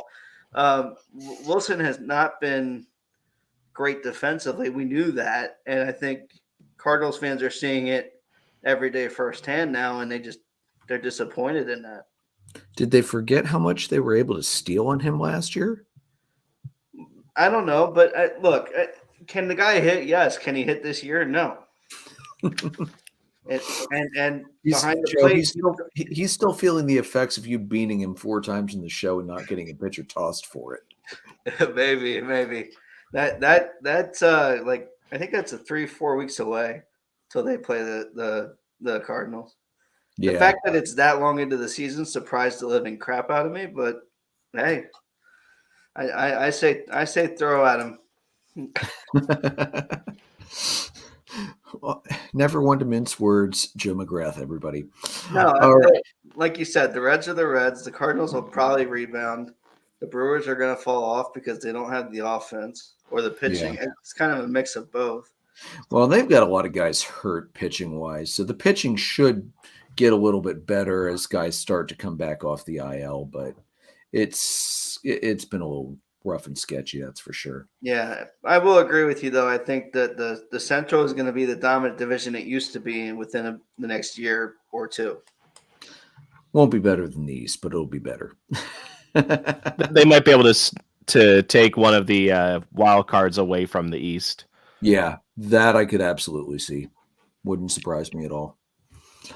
All right, so Jason, how about the Phillies? Yeah, so I could go through the Phillies here since you don't have too much to go over with the Braves. Started this week, they took 2 out of 3 from the south side of Chicago team, the White Sox. First game ended up being rained out, so they did a doubleheader. Game 1, Phillies won 7-4. Zach Wheeler got the win, 5 innings, 8 hits, 4 earned runs, no walks, 5 strikeouts, and Lance Lynn took the loss. 5 1/3, 10 hits, 5 earned runs, 3 walks, and 7 strikeouts. Jose Alvarado with the save. And Josh Harrison had a home run and 4 RBIs in that game. Game 2 was a completely different story. It was a 3-0 loss, but it wasn't even that. Giolito got the win, 6 innings, no hits, no runs, 1 walk, 7 Ks. Falter, 7 innings, 3 hits, 3 runs, 3 walks, and 3 Ks. Lopez got the save. Falter had those three runs and 3 hits. The 3 runs came on a Jacob burger with cheese home run, 3-run homer in the first. The thing with this is it ended up being a combined 1 hitter for the White Sox, and with this game, the White Sox only had 3 hits of their own, so there were only 4 hits in the entire game. So it's hard to be too upset about being 1 hit when there weren't many hits overall in the game. the combined no-hitter was broken up with a Brandon Marsh double leading off the 8th inning off of ironic name Bummer. So that is yeah. And then the other unfortunate thing with this one hitter is it did end Bryson Stott's 17-game hitting streak. It was the longest hitting streak in Phillies franchise history to start a season. He beat the 16-game hit streak record from 1950 by one of the best names ever, Puddinhead Jones. So that was game 2. Puddinhead in the Hall of Fame just for his name. Right? Game 3, Phillies ended up winning the series, which they needed to do with a 5-2 win. Taijuan Walker got the win, 6 1/3, 5 hits, 2 earned runs, 2 walks, 3 Ks. Clevenger got the loss, 3 innings, 6 hits, 3 runs, 1 walk, 1 strikeout. And Alvarado with another save. Alvarado has been one of the best pitchers in the game this year, especially the relievers. He struck out 12 batters in a row at one point, I believe. In this game, Trey Turner and Marsh hit home runs. Turner was his first as a Philly in the first inning, leading it off. And then Vaughn had a home run for the Chi Sox. So good series for the Phils. Won this 2 out of 3, which they needed to do. And then they came home for a 4-game set against the Rockies. Game 1, they played uninspired baseball, as they usually do after a big win, and took a 5-0 loss to the worst team in the league. Feltner got the win, 5 2/3, 3 hits, no runs, 3 walks, 6 Ks. Mestrom, who's been probably the best Phillies starter all season so far, he pitched well again, 5 1/3, 3 hits, 3 earned runs, 2 walks, 11 Ks. Just couldn't quite get the run support. So CJ Cron did hit a home run for the Rockies in the first inning there. Game 2, it was Davis versus Nola, but neither of them factored into the decision here. In a 4-3 win that happened late, Dominguez got the win, and former Philly Brad Hand took the loss. Jose Alvarado with the save. McMahon had a 3-run homer in the first for the Rockies. And that's kind of a trend that I've been seeing here is home runs in the first inning by the starter. They have to really start limiting that. Kyle Schwarber did have a home run in the 8th to tie it up. Davis went 4 2/3, 6 hits, 1 run, no walks, 5 Ks. Nola went 7, 4 hits, 3 runs, 3 walks, and 3 Ks. I'll get to game 3 in a moment because that was the game I was at. But quickly for game 4 here, 9-3 win. Wheeler the win, Urania the loss. Wheeler went 6, 3 hits, 3 runs, 3 walks, 11 strikeouts. Urania 3 2/3, 3 hits, 4 runs, 4 walks, no strikeouts. But Turner, Cody Clemens, Bryson Stott, and Marsh all had home runs. So game 3, Saturday game, I was at that one. It was a really good game, especially considering we had a bullpen game. Christopher Sanchez came up for the game, pitched really well, 4 1/3, 5 hits, 3 earned runs, 2 walks, 5 strikeouts. Connor Brogdon did get the win. Kyle Freeland, I believe, got the loss for the Rockies. 6 innings, 5 hits, 4 earned runs, 1 walk, 6 Ks. And Craig Kimbrell got the save. The impressive part about this game was Brogdon, Gregory Soto, Dominguez, and Kimbrell each went 4 2/3, or total, they went 4 2/3, 3 hits, no runs, no walks, and 6 strikeouts. That was a fantastic performance by the bullpen in a game that they absolutely needed it. Nick Castellanos had 2 home runs. It was a really windy day, and that second one was absolutely taken out by the wind. It was so high. I felt like the guy Randy Quaid's character in Major League. Nah, it's too high. It's too high. That's not getting out. It's too high. Well, it dropped into the first row. And Christian Pache had a home run, 420 feet to dead center into the bushes. And he played phenomenal defense in left field with how that wind was blowing. It was swirling around the ballpark. They actually had a graphic up, and if the wind was fast, it would have been like tornado warnings. It was just swirling all around the ballpark, wreaking havoc. So the Phils took 3 out of 4, ended the week on a 3-game winning streak.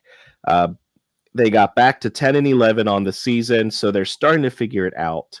And the dangerous thing is Harper is really progressing in his rehab, to the point that there's rumors going around that he might be back on May 5th, which is incredibly quick. It's about 150 days since his surgery, which it wouldn't actually be a record for return. But he is far enough in his rehab that he's facing live hitters in practice. The hurdle really is being cleared for sliding, which he has been cleared to slide. But they're still taking their time with it because you don't want to re-aggravate that injury. But he is really progressing. The other day in batting practice, he hit a home run off of the pitch clock out in center field. So his power and his time is coming back. So that was really cool to see.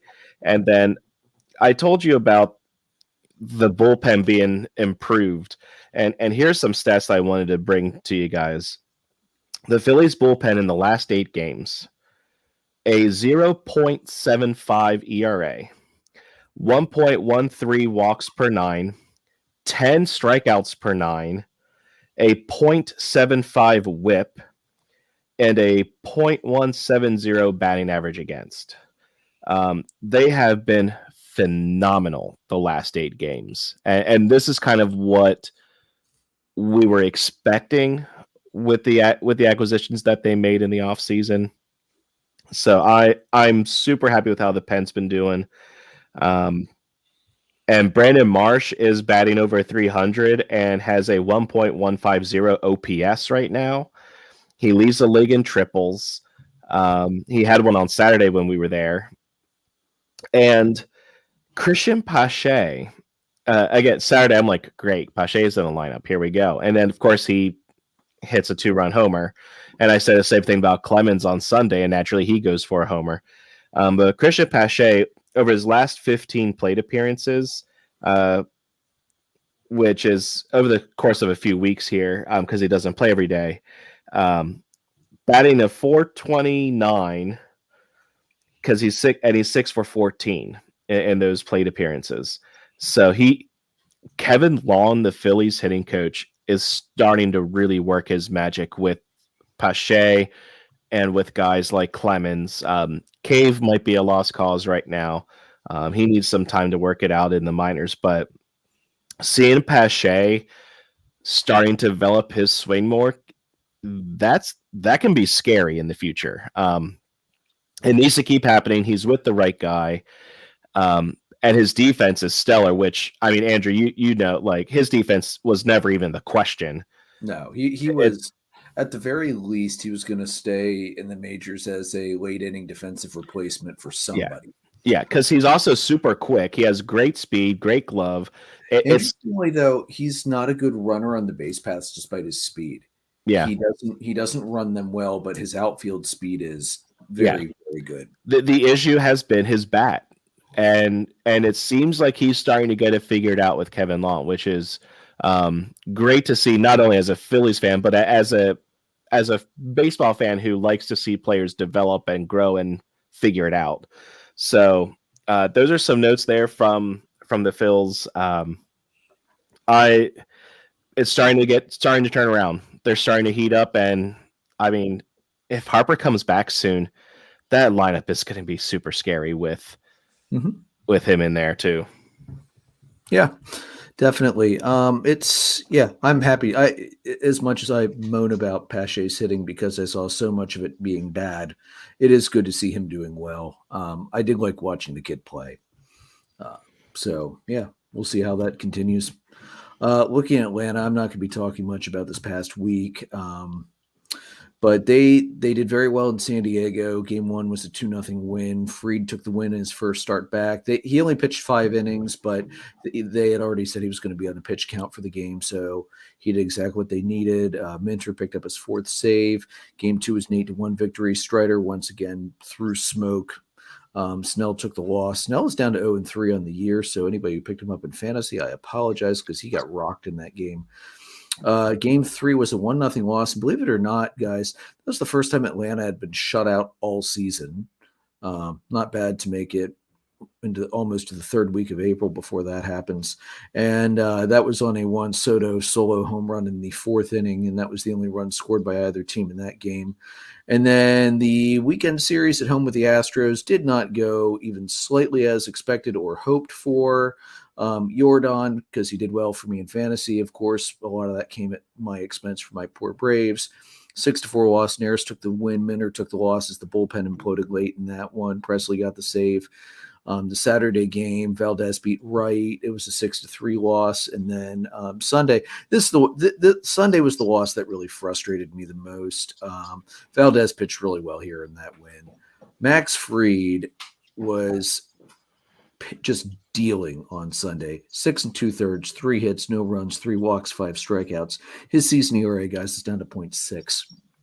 And then the bullpen imploded in the 8th and the 9th. They gave up 2 runs in the 8th, 3 runs in the 9th. Minter blew the save. And yeah, that's frustrating because Atlanta should have had that one for Fried. Fried got 100% DeGrommed in that one. And I just very, very, very frustrated by the result from against Houston this weekend. I expect them to at least take 1, possibly 2, but that happens sometimes, and we have to move on, and that's that. One thing I do want to note: Acuna has remained an absolute stud. For the first inning. Now this is a couple days old, but for the first inning, 11 for 18, 3 doubles, a home run, 3 stolen bases. That's first inning alone. The only other MLB player with a double-digit hit total in the opening frame is Austin Riley, who's gone 10 for 17 with 4 homers in the first inning, which leads MLB. That top 3 that Atlanta has in Acuna, Olsen, Riley, that's a dangerous top of the lineup for anybody to get through. And one thing that they have done consistently, especially in their wins, is that they jump on pitchers early and get things going early. And I think this is just going to be a little blip in the radar as they adequately recovered tonight as Spencer Strider blew up the Marlins, and the Atlanta Braves bats just pummeled the Marlins pitching to a nice 11-0 victory. As Jason, you're welcome. Strider got you 13 strikeouts, 8 innings, and a win. So, Ron, I'm really sorry about that. Jason's putting you in a deep hole to start the week off. It's currently 22-5, but to be fair, Spencer Strider is the only person that has pitched for both teams. Yeah. So it has me listed as sweeping the entire pitching categories. It's not going to stay that way, Ron. Don't worry about it. It's going to get closer. You may even end up winning. Who knows? But that's a great start.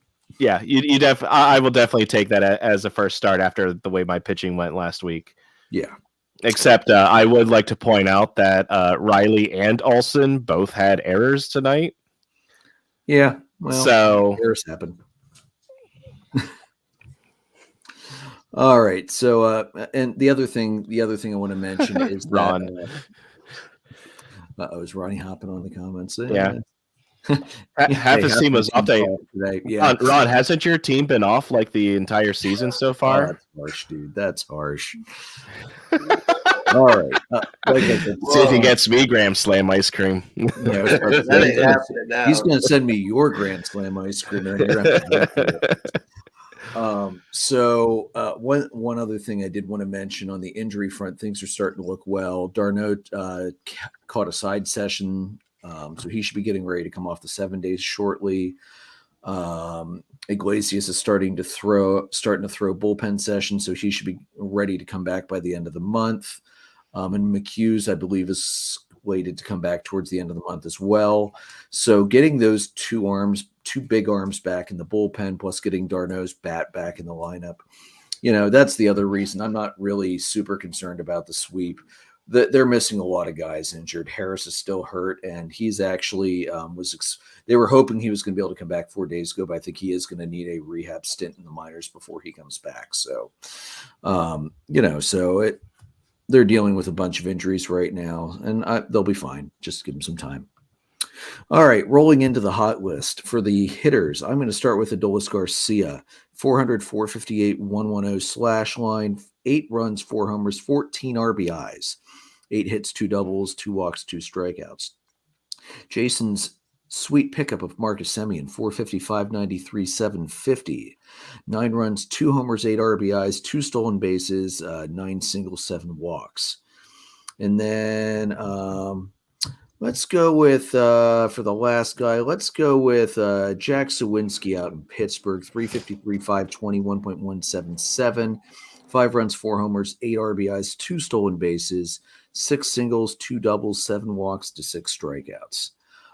Anybody else want to nominate for the hot list for hitters? I would probably have Andrew McCutcheon on there. I don't believe he had a terribly great average this week, but he has some really key moments in Pittsburgh to keep their win streak going. Mm-hmm. Absolutely. He had a couple big home runs this week. Joe, anybody for the hot list? Yeah, I want to highlight Nico's week. His average this week is slash line 393, 414, 679, OPS of 1093. 4 runs, 11 hits, 2 doubles, 2 homers, 7 RBIs, a walk, and a strikeout. Had himself a hell of a week. For sure. And James Outman, ironically, from the Dodgers, 370, 852, an OPS of 1222. 5 runs, 10 hits, a double, 4 homers, all against the Cubs, I think. And 9 RBIs. So he had himself a week too. He had himself a series. That's for sure. Nico was my number 4 guy. So glad you got to mention him and bring him in. All right. So Joe, who are your Moneyball hitters or hitter this week? Well, I'm gonna go with one. Sawinski was on the list too. I think he could have been the guy, but he really had himself a heck of a week, and Pittsburgh's been ridiculous. Mm-hmm. But ironically, I'm going with the Dodger again. Max Muncy, 357, 609, 1214 slugging, and OPS of 1823. Holy crap. 4 runs, 5 hits, 4 homers, 6 RBIs, 9 walks, 4 strikeouts, and a stolen base. I got it done. I think he's out for, I think he's on paternity leave or something now for the next few days or a week or so, but had himself a week going into that. Holy cow. Yeah, that's great. All right, moving over to the pitchers. My first pitcher is going to be Eduardo Rodriguez of the Tigers, ironically enough. In 2 starts, he went 1-0, 15 innings, 16 strikeouts, an ERA of 0, whip of .33, 5 hits, no walks, no runs allowed. Clayton Kershaw, as much as it pains me to say this, the dude had a hell of a week. 2-0 in 2 starts, 13 innings, 15 strikeouts, a very nice .69 ERA, and a .54 whip. He only allowed 1 run, 6 hits, and a walk. And that 1 run was on a home run. And then my third guy for the week, I'm gonna toss up Jacob deGrom. In 2 starts, he only pitched 10 innings, but he got 16 strikeouts out of it with a 1-0 record, a .9 ERA, a .4 whip, 1 run, 3 hits, a walk, and that 1 run was on a home run. Not bad. Jason, how about pitchers for you? So the main one I have, and I don't know if he's going to be your adulting reliever, Joe, but Jose Alvarado. He has just been outstanding. To give you an idea, Joe, if he's on your list, I'll let you do the stats from this past week. But to give you an idea, in his last 30 games, so we're talking going back into last season, 54 strikeouts, 4 walks, 2 runs. Pitchers with 50-plus strikeouts, fewer than 5 walks, and no more than 2 runs allowed in a 30-game span, Jose Alvarado, Kenley Jansen in 2017, and Craig Kimbrell in 2012. That's all. So to give you an idea, that ERA is a 1.17 in his last 50 starts. Last 50 starts, 82 strikeouts. Or his last 50 appearances, excuse me. But the opponents are hitting 147 against him. If he keeps doing this, he's going to get serious Cy Young consideration. I'm not saying he's going to win it, but he's going to get votes. Mm-hmm. All right, Joe. Any hot pitchers before the adulting reliever? No, that's I'm ready for that. So. And your adulting reliever of the week? This is gonna be 3 guys. I think they're all worthy of it. I think it's too hard to pick them at this point. Hector Neris for the Astros, 2-0 in 3 appearances, 3 innings pitched, no hits, no runs, 3 strikeouts. One of them was against us, Jason. Yep. Well, that's okay then. Yeah. So I figured you would appreciate that, Jason. Yeah. No, Jason's wondering why Neris could never do that when he was with the Phillies. Yeah. Kind of, but the thing is, they figured out where he needed to be prior to him leaving, and now he's just basically we helped the Astros out, so that now he's good for them. Yeah, Jose Alvarado, who you mentioned, 3 for 3 in saves, 4 appearances on the week, 4 innings pitched, 1 hit, 4 strikeouts. Had himself a week. Holy cow! I mean, he's had himself a good stretch here, as you mentioned, but had himself a week, and the Phillies needed him to have that week. That's for sure. Yeah. And then the last one on my list here, David Bednar from the Pirates, continues to dominate from last year to this year. 4 for 4 in save opportunities, 4 innings, 2 hits, no runs, 5 strikeouts. Yeah, I went and picked him up in fantasy last week after I saw that he was starting to really pick up. I'm like, I'm going to snag him a while. Yeah, I don't blame you. Don't blame you one bit. All right, so looking at the hot teams, obviously number 1 on my hot team list has to be the Pittsburgh Pirates, the hottest team in baseball right now. Right behind them, though, I'm going to have Baltimore, who has won 7 straight, 9-1 in their last 10. I also have Tampa Bay on that list as well. I also wanted to mention the Phillies and the Mets. Unfortunately, both of them are heating up as Atlanta is cooling off slightly. And I also wanted to – I mentioned Tampa Bay, right? Yes. Okay, and I also wanted to put Texas on there as well, even though, again, their City Connect uniforms do not do much for me. They've been playing some very, very good baseball lately. Yeah. And I don't know if the Rays had a game tonight or not, but they up and through yesterday. They won. They're up to 20 wins on the season already. Jesus. And I don't know if they had a homer today, but they have – you'll pull that up for me.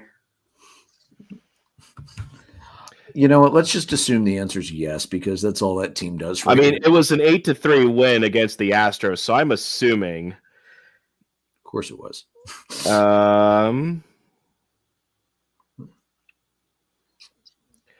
No home runs. Wow. So they had 22 straight games with a home run to start the year, and then today they don't get one. Wow. You had a triple to left for a run, a ground rule double for a run, sac fly, infield single, single to center to score 2, another single at basically all singles that got basically runners in scoring position hits. Not bad. Good. All right, looking at the week coming up, Atlanta has – I'm going to mention the next 8 because for some reason they have them doing back-to-back 4-game series, so one of the Mets games will trickle into next week. But 4 versus the Marlins, Strider versus Cabrera. Again, Atlanta demolished the Marlins tonight 11-0, and Spencer Strider was just on fire. Morton versus TBD tomorrow, Elder versus Alcantara, and then Wright versus Garrett. And then they head up to New York for 4 at the Mets. Fried versus Peterson, Strider versus McGill, Morton versus TBD, Elder versus Senga on Sunday. Atlanta needs to take care of business against the Marlins and at least split the Mets, slow them down a little bit before they gain too much ground. And one thing, Atlanta's starting a 17 straight run today. So rumors are the Braves may actually be pulling Soroka up at some point during the stretch and going to a 6-man rotation with 17 straight games being played and no off days to stretch the starters out a little bit more. So I would not at all be upset to see Mike Soroka come back and pitch at a major league level again. That'll just be awesome with everything he's been through. Then with the Cubbies this week, 3 versus the Padres, Steele versus Snell. And like I said, Joe Snell has been reeling lately, so jump on him. Smiley versus Waka, Wisniewski versus Lugo. And then 3 at the Marlins, Stroman versus Luzardo, TBD versus Cabrera, and Steele versus Cabrera. And then the Phillies, 3 versus the Mariners, Falter versus Gilbert, Walker versus Gonzalez, Strom versus Kirby, and then 3 at the Astros, Nola versus Valdez, Wheeler versus Javier, and Falter versus Urquidy. Damn, Jason, that could potentially be a very rough week. Yeah, it's gonna be a big test. Gonna be a big test for this team. The thing that they have going for them a little bit is the Mariners coming over to Philly. So they have that travel. And the Mariners aren't playing the best right now. So yeah, I wouldn't be surprised if they lose most. I wouldn't be surprised if they win most because it really just depends. Yeah, definitely. And I don't know if Dave's listening or not, or if he's going to listen to this later. Dave, if the Mariners either beat the Phillies this week or sweep them, I will wear the Ichiro jersey next week for you. Jason's like, if I see that damn jersey, I'm throwing something through the computer at Andrew. So does that mean if the Phillies beat the Mariners, you get to wear a Phillies jersey again? Nope. Absolutely not. First of all, when I had to wear that damn Harper jersey because it's one of the Game Authentic, I was roasting in here by the end of that thing. And that was unfortunately one of our longer episodes too. I don't know if you noticed, but I was like sweating bullets trying to get through that episode because I was overheated. Well, then how about I just give you like an NL Champions shirt to wear? No, I'm good. This isn't a bet with you. This is just a toss-up to friend of the show, Dave, who has been an excellent guest for us, that I'm going to support his team if they happen to beat the Phillies. And I would expect you to do the same if they happen to beat the Braves later this year. I don't have any Mariners gear, so no. You could borrow the Ichiro jersey. I'd let you wear it for that. All right. I don't know if it would fit. I don't remember what size that. I think it's an XL, so you might. It'll just be unbuttoned. Yeah, unbutton the damn thing like I do with the old Chipper jersey. All right, guys, you can find the audio recordings on Anchor, Spotify, Breaker, Google Podcast, Apple Podcast, Pocket Cast Radio, Public, Amazon Music. You can see us live on YouTube, Facebook Live, and on Twitter. Find our merchandise at redbubble.com/people/DDAB-podcast. We're on Facebook, facebook.com/dollardogsandbeer, and Twitter page is at DDAB_podcast. All 3 of us are on Twitter. I'm at PyroLord314. Jason's at JRicker300. Joe's at JoltonJoe35. We are presented by Dark Arrow Podcast LLC and sponsored by the awesome Whiskey and Blade Barbershop in Lidditz. Johnny, I'll be seeing you soon. I am in bad need of a trim. Guys, may your dogs always cost $1. May your beer always be cold. Have a good night, everyone.